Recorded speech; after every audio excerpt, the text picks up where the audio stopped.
For example, in a market as the UK, mature market, it's very difficult to land opportunities. Much more difficult to open doors. But when you open a door, prospects are more mature. You know it's going to be a qualified opportunity and they are going to be up for an evaluation. That's Luis Buitrago Vallejo, top performing BDR at Braze. He overachieved quota 3 quarters in a row. He hit historic record of most sales accepted opportunities in 1 quarter. And in his first 10 months as a BDR, he booked 125 opportunities. In today's episode, we're going to talk about Luis' process, how he approached multi-threading prospecting, how he books meetings at the prospect offices, how to prospect at events, and how he handles prospecting in different countries. So Luis, how many sequences do you use with your multi-threading approach? I have one main sequence. And I think we can go later on the structure of the sequence, but the difference is that I divide the level of personalization depending on the tier of the account. So same structure, same template, but hyper-personalized for tier A, semi-personalized for tier B, and more kind of general approach using the same framework for tier C. And I don't rely only on sequences, which is, I think it's a topic we can cover throughout the conversation. How do you define tier A, tier B for your accounts? Here at Braze, we have a very collaborative approach with our account executives. So we do our territory planning with our account executives, and they are mainly the ones with their sales directors that have their book of business and divided between A's, B's, and C's. And I know, like with the account executives I work with, which are the A's, which are the B's, and which are the C's. And it's mainly based on the potential ACV and the fit for the product. Can you share some specific examples? It's around the size of the company or so, or it's just more focused on ACV? Yeah, it's kind of the potential of the annual contract value for Braze. And that is in the terms of what we know are the metrics that companies will be paying at. So a very big company can pay very little for Braze, but a medium-sized company can be paying a lot for Braze, depending on their business model, how they engage with users across channels. So you started to mention about your so you have one main sequence. So how do you structure your sequence? So my sequence, I use the tool Outreach for my sequences. And how I do it, Outreach, it's only email. I do 2 different email threads. On each email thread, I position a value proposition, problem statement, however you want to call it. So first email is value proposition. After 1 day, I bump up in the same thread with social proof. Social proof, I mean case study, blog article, something like that. And third email, 2 days after, it's a bump. Something along the lines like, hey, Elric, it seems that this is not resonating with you. Do you have any feedback on this? Why wait 1 week? And then I start my second thread with the same approach. Only difference is that the last email is a breakup email. Throughout the process, which is not automated, my step 0 is connect with the prospect on LinkedIn. I try to call the prospect 2 or 3 times throughout the sequence, and I do that on power hours. Usually I have 3 power hours of cold calling a week.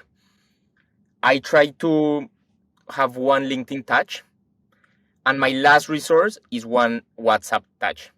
Usually I get very good results.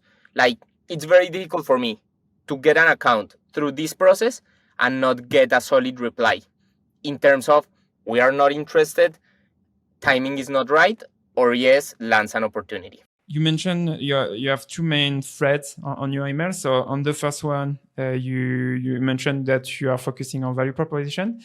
On the second thread, is it another, how do you say it? Is it still focused on value proposition, or is it something different? No, so first one is value proposition and more like problem statement and how does Braze solves that. And the second one is social proof related to that problem statement. So simple way of understanding it is like a case study. a case study of a customer that used Braze, which is public in our website. Like, hey, look how X company achieved what's mentioned above and increased X KPI by Y. Do you have any comments on my last email? All my emails are super short and sweet. None of them asks for time. A lot of them don't even have a call to action. In some of them, I take pictures of myself with their app or with their webpage to try to tailor it even more. My question was more on the week 2, because you mentioned on week 2, because you have your week 1, you have your first email, but on week 2, week 2, after sending your first 3 emails, you wait a week and then you send another email. So what do you include in this new email? Yeah, so second thread, it's the same structure, but focusing on a different value proposition or a different problem statement. You mentioned you are sending another value proposition. How do you choose the value proposition you are sending for your prospects? Yeah, so like I've been almost a year now at Braze, so I have had some understanding of the product, our value proposition, what drives value for our customers, what do our prospects actually care of. So I do have a list of my main, let's say, 4 or 5 value propositions, and depending on my research on if the business has an app or does not have an app, and yeah, basically depending on my research, of those like 4 or 5 main that I have, I choose for which ones to go. Also, earlier you mentioned that you have your main sequence, but then your approach is different depending on the tier of the account. So what will be the difference between a tier A and tier B or tier C account? Yeah, so for example, tier A, I will go take a picture of myself. In some of these emails, I like to include like a reference of logos that we work with in their same industry and in their same market. So for example, tier A is like super ultra personalized that, and yeah, like the level of personalization. Then like tier B would be more like, let's say the logos will be region based, but not region plus industry based. And I will include like some maybe screenshots of their app or screenshots of their webpage. But then tier C will be more generic, like more like logo bars, but word or companies based everywhere. And I won't include that level of personalization of me taking a picture with their app or a screenshot of their app and potentially making a mock-up of how would their customer engagement look like by using Braze. And how do you balance this personalization? So if you think about the time you are spending on an tier A account or tier C account, so how do you balance personalization and efficiency? And that's a great question. And it's one of the things that I have struggled the most in my time as a BDR. And I always ask every day how I should do it. But the short answer is I try to go for account coverage when I have compelling reasons to reach out. What do I mean with this? For example, when we have a Braze event and I can invite people to the Braze event, which is not pitching anything, it's not selling. And there I try to reach absolutely like to every account on Salesforce that is under my name for that territory under my remit to work. There I go very wide. Let's say if we have a product launch, I go very wide with a very light call to action, non-salesy, like, hey, we just launched this, check it out, happy to answer any questions. So that gives me volume. Then I analyze who is engaging with this like generic or mass outreach, and I reprioritize accounts. So accounts that might be sees this or far down the line, and I see that there's a lot of engagement. I see, oh, this is kind of resonating with them. They come up to become Bs or As.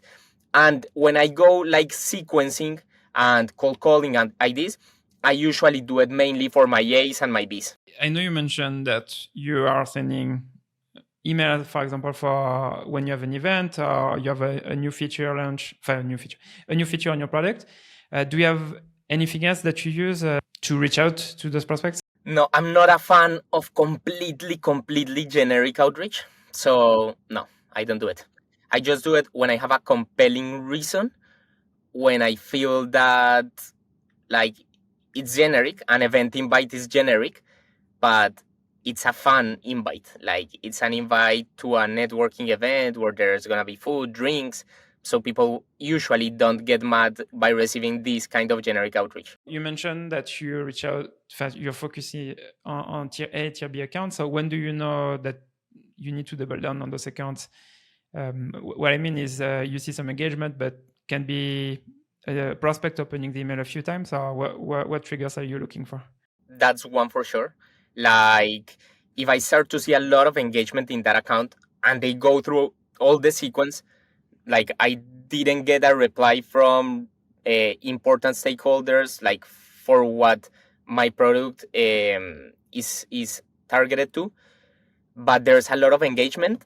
I put them like on a list. I have a spreadsheet of warm prospects, and these warm prospects, I ring them every other day on my power hours, and sometimes I just like book in a morning to send one-to-one emails to these warm prospects, and these are completely personalized, tailored. Nothing is automated. Even if the account seems like a great potential fit and that, I go one step further. Like I reached out to them in WhatsApp. If it doesn't work and I have the possibility, I end up showing up at their offices, for example.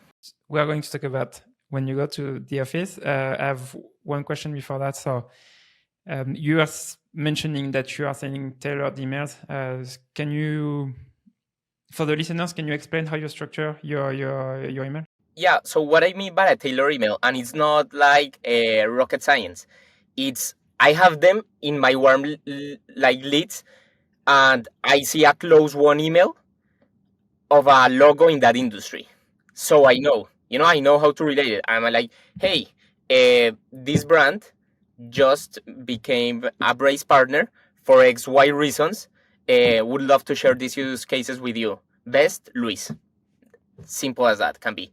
But I keep them warming them up with completely tailored messages. That this can be an example of a tailored message. Or for example, I subscribe to their newsletter, or I see a news, like for example, they launch an app, a new executive was hired. I received a newsletter. So I take a screenshot of that newsletter and I'm like, hey, I received this, loved X, Y, and Z. Think there might be improvements in A, B, and C.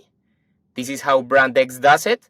Happy to answer any questions. I really like that because it's really relevant for your prospects. So because for example, talking about maybe a company in the same industry or competitor of them, obviously it's really relevant to them. But also the example of the email, you make some suggestions about what they can improve, and I think you are giving value before asking for anything. So I think that's really good. Yeah, and to that point, and I read this. So in my first months as a BDR, I always used to ask for time in my emails. And I started listening to podcasts and seeing on LinkedIn advice to never ask for time. And I stopped doing it. So I never ask for time. Like only when it's an inbound and it's like crystal clear that they want a call. Otherwise, I never ask for time. Now let's talk about when you go to the office, because I think that's something super interesting because I don't know a lot of SDR doing this. When do you decide that you go to the office of your prospects?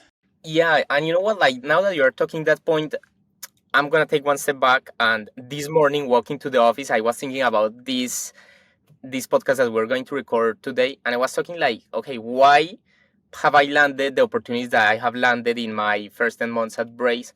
And I think that one of the key components is like being very aggressive and very passionate. And what I mean with that is that, let's say we have an event and only one account subscribes for it and goes there.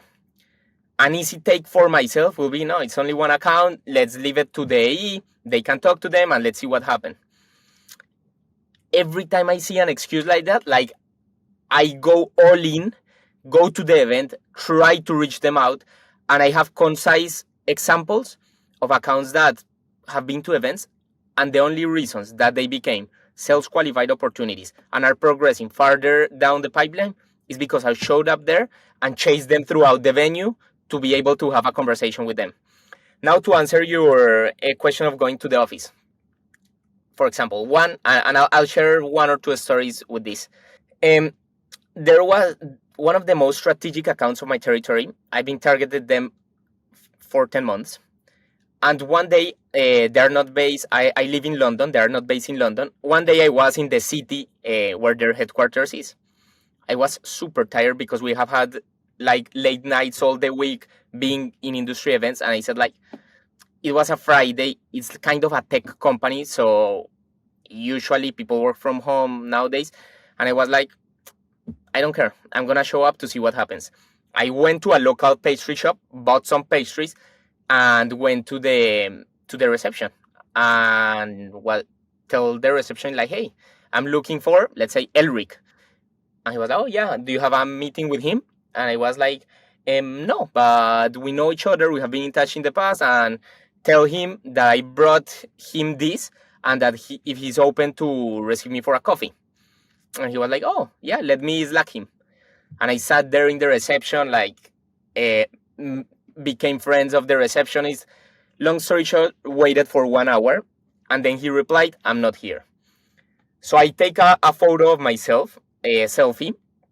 And I was like, okay, I'm not. And usually when I do this, I ask for the name of the receptionist, take a photo of myself, and send an email like, Elric, left donuts for you with Luis at the reception with my selfie. And I was like, you know what? This time I'm gonna give them a week to see if they reply or say something like thank you by their own initiative. 1 week later, nothing happened. I sent them the email. 1 week later, nothing happened. And I was like, okay, fair. Like, it has happened several times. I show up and they don't reply. 2 weeks later, the head of procurement reached out in a thread with all the relevant stakeholders, inviting us to an evaluation. So I've been prospecting this account. It's huge for us for a year. Prospecting different stakeholders, like doing everything you can do as a BDR, calling them every week, etc. But if I have never shown up at their offices, probably we would not be speaking at this moment to them. That's like one story to share.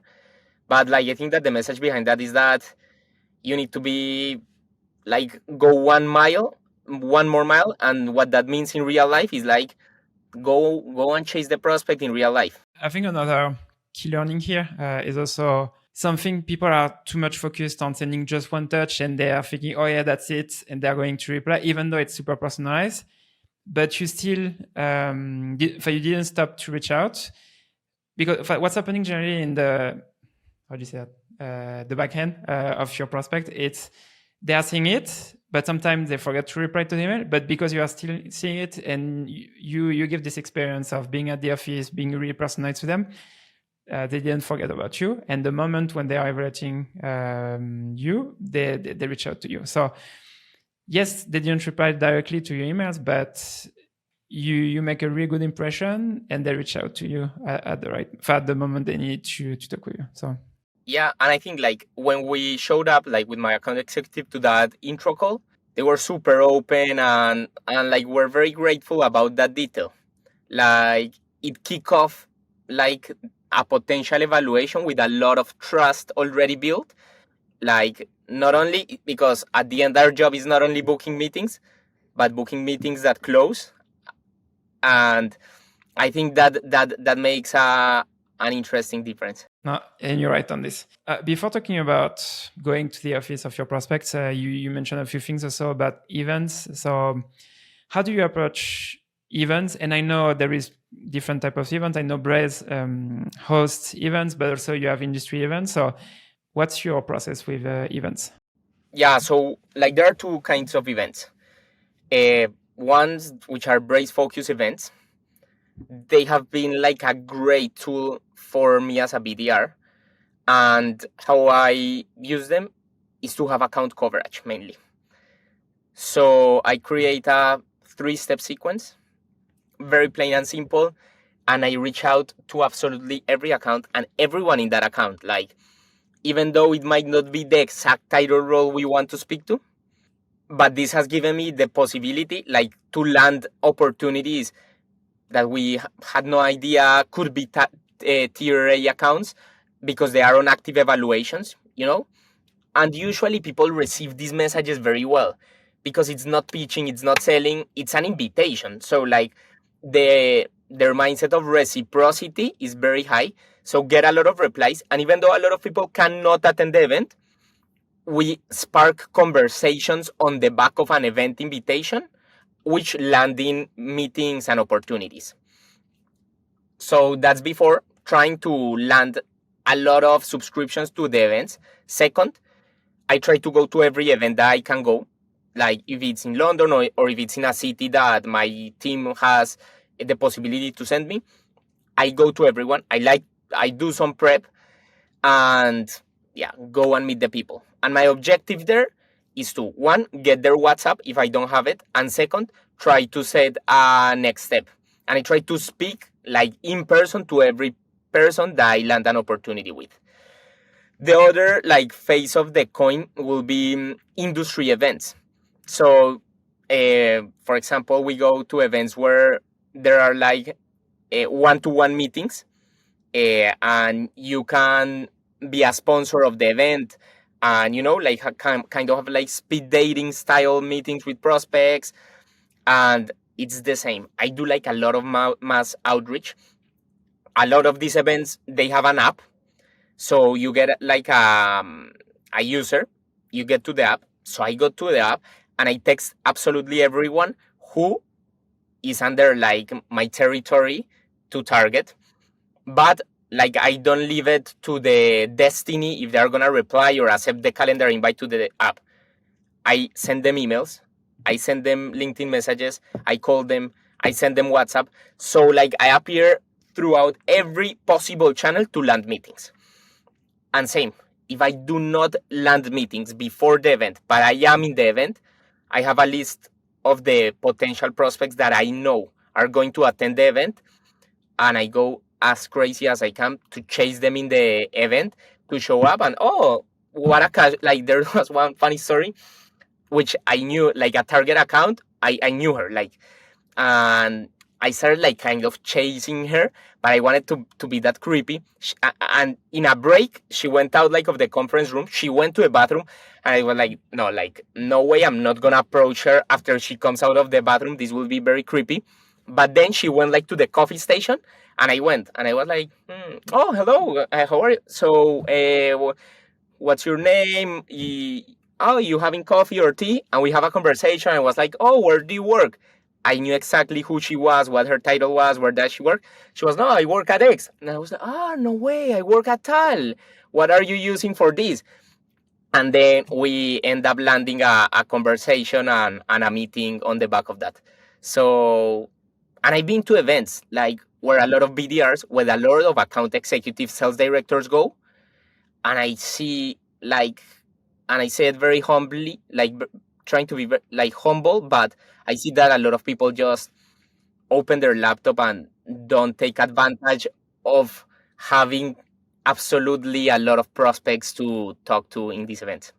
That's a really good point. Yeah, people generally, when they are at the event, if you have a booth, generally they are sitting at the booth and waiting for prospect to show up. So, and I think, like you mentioned here, I think there is two ways. You can be at the booth and wait, for example, to have prospect coming to your booth, or you can go look for your prospect. So, I have some follow-up question on what you mentioned. You said you are using the app to reach out to prospects. So what do you say on the app, for example, of the event? What I have learned with events is that these people are being blasted by salespeople. Even me, like I am blasted by people trying to sell stuff to Braze, and the outreach sounds completely robotic and like the pitches. So I'm only like, hey, Elric, nice to see that you're going to the event. Would you be open to catch up for coffee? That's it. No more. Like, I'll leave it to them to go to my profile, to look at my company.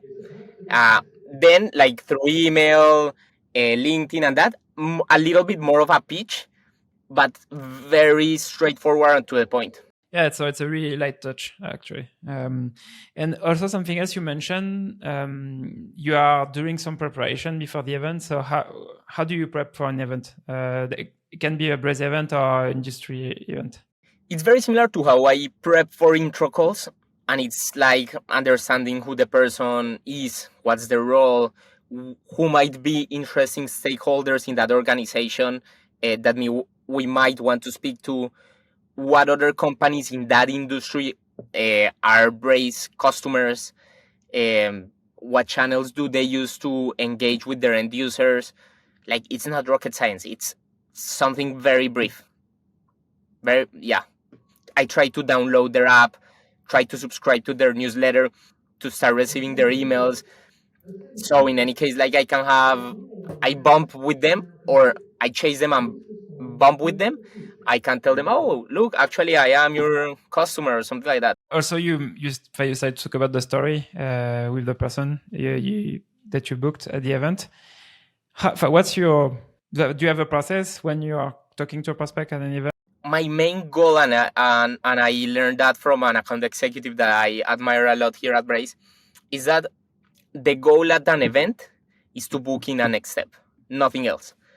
So I try to be super concise. Like, it depends on how much time does the prospect like gives me, or how does the conversation goes. One is like, if I bump with them, it will be a 3-minute conversation, whereas if we have a scheduled 15-minute or 30-minute slot, will be different.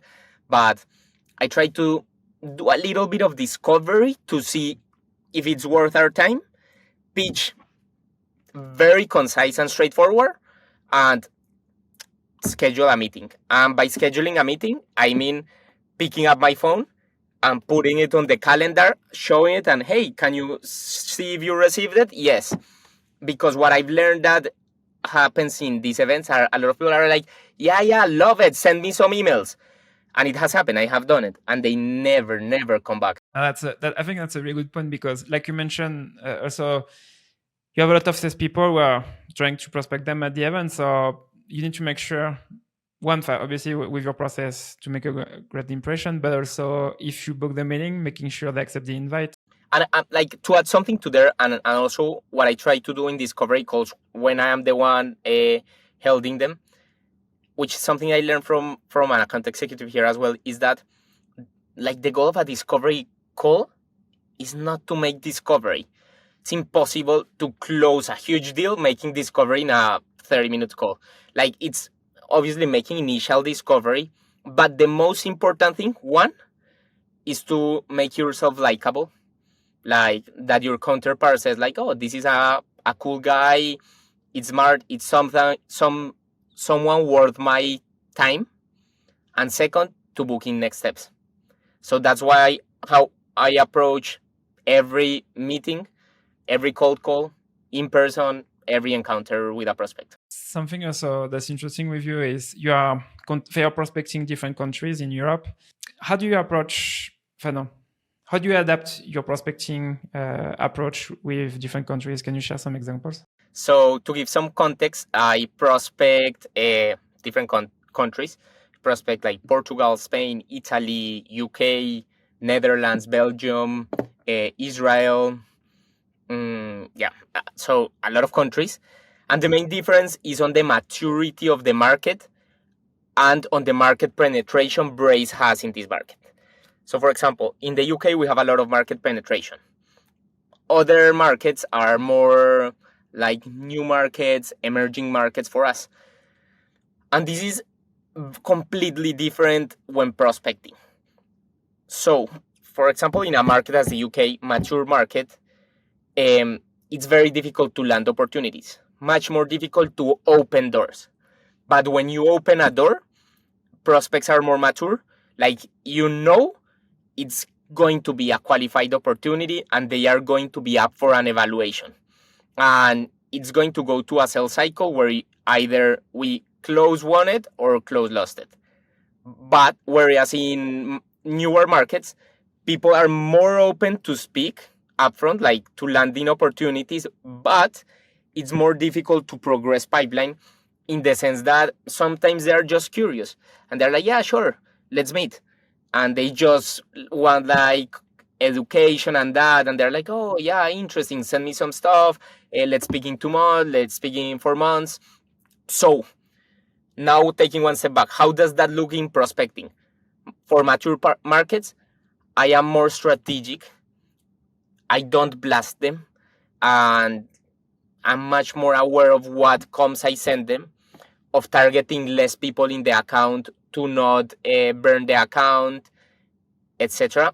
Whereas in the newer markets, it's more about account coverage, trying to speak to as many accounts, as many prospects in each account as possible, and also nurture them a lot. Forgot to ask you, what's account coverage, your definition? Account coverage is targeting a lot of accounts. And I don't know if that's the right way of saying it, but that's how I pictured and understand it in my mind. Really like the approach about the maturity of the market. Now let's talk also about, do you have any differences in your approach with, I don't know, prospecting in Spain? Do you see any differences to when you are talking to, I don't know, in Spanish with prospects in Spain and someone in the UK? Yeah. So, for example, at events, when I meet people here in the UK, it's like very business focused. It's like, okay, tell me about your platform. Why are you different than X and Y?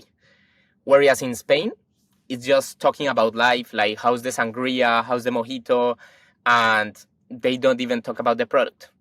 So it's different. Same in cold calls.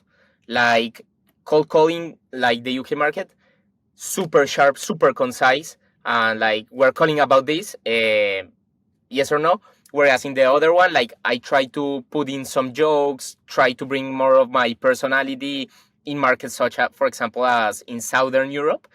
That's different.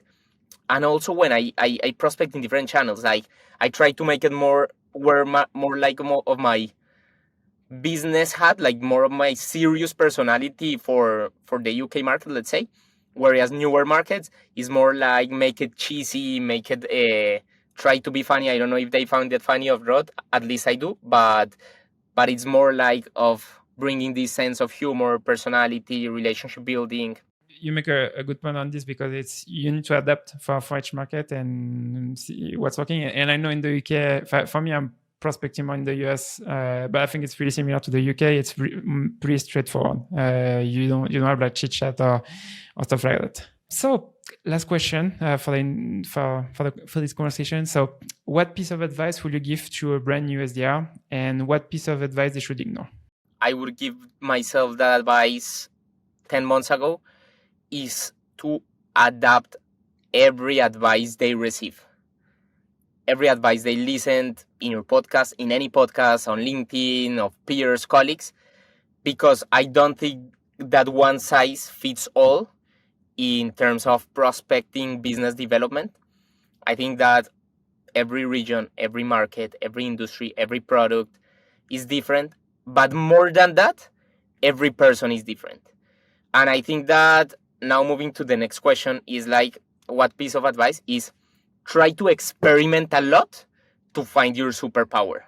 So like I work in a great team full of, like there are a lot of great performers, and we prospect very differently. There are some people that land a lot of opportunities through the phone, some people which are email masters, some people that show up at people's offices like myself, and we are all different. And a lot of us achieve great results in different ways. But I think that the only way to find your superpower is experimenting a lot, is doing action. So I think that one action means much more than hours of planning, of listening to podcasts, etc. So execute a lot, experiment, and find your superpower. So Luis, thank you so much for being on the show today. But before we end the conversation, do you have anything else you want to share with the listeners? I see a lot in my business and industry peers, and I think that at the end of the day, the people that perform the most are the people that have the most fun at the job. So, and I see it at any level, at VP, sales, director, business development. So, like at the end of the day, have fun. Like, let's try to have fun at what we do, find the passion. Like, each of us can find the drivers and passions by different reasons, but let's have fun. If we have fun, the results will come as a consequence of that. Perfect. Thank you, Luis. And thanks everyone for listening to this episode. If you enjoyed this episode, feel free to subscribe on YouTube, Spotify, or Apple Podcasts, or the platform you are using to listen to this episode. Elric, thank you so much. If you enjoyed this episode, feel free to leave a review on Spotify or Apple Podcasts. So for Spotify, to leave a review, what you can do is you can use your phone, then go on the Spotify app, then you go to the SDR game page, and then at the top of the page, you can leave a review. It's a 5-star review if you enjoyed the episode, obviously. And then if you are listening to this episode on Apple Podcasts, feel free also to leave a review on your app. Thanks for listening, and I see you on the next episode.